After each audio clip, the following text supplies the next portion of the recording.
Hello, it's Deborah from the French Attic. I'm still surrounded by chaos and confusion. I still haven't quite unpacked everything since we moved from the UK about 3 weeks ago.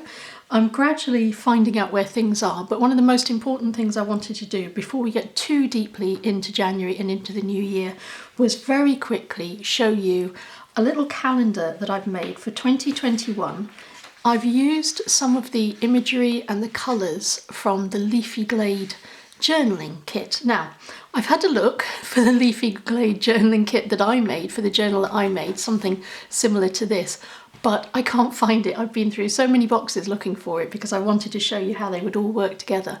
I can't find it. I'm going to have to ask you to trust me that it will look really pretty. But to demonstrate the sizes, I wanted to show you with another journal that I made. This is my Winterland journal.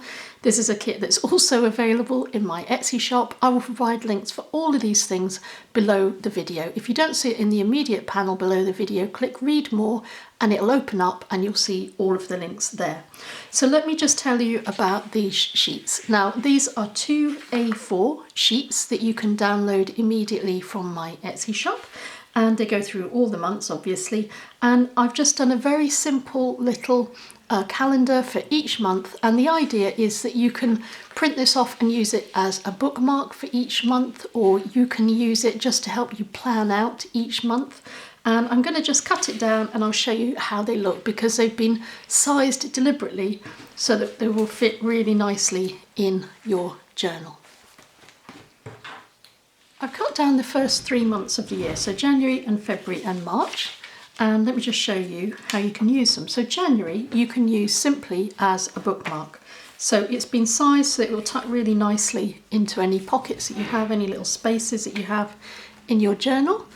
The other way that you can use them is you can make it smaller if that suits your purposes. So I've cut down February and I've taken the piece that's at the top and I've glued it onto the back. That also makes it a little bit more sturdy. So if you're not printing these out on card, that's another way that you can use it. And again, you can just tuck it into your journal and then you've got the dates there. So if you're doing any of your journaling with dates and you want that as a little aide-memoire, you can just stick it into whatever page is relevant on your journal, and then you've got all the dates and the days of the week, making your life a little bit easier. And the other thing that I've done with March, I've backed it on a contrasting shade of cardstock. So I've taken some red because in March hopefully we'll start to see some colour in the world again, and I've just backed it onto this and it makes it a little bit more sturdy, a little bit of a stronger bookmark.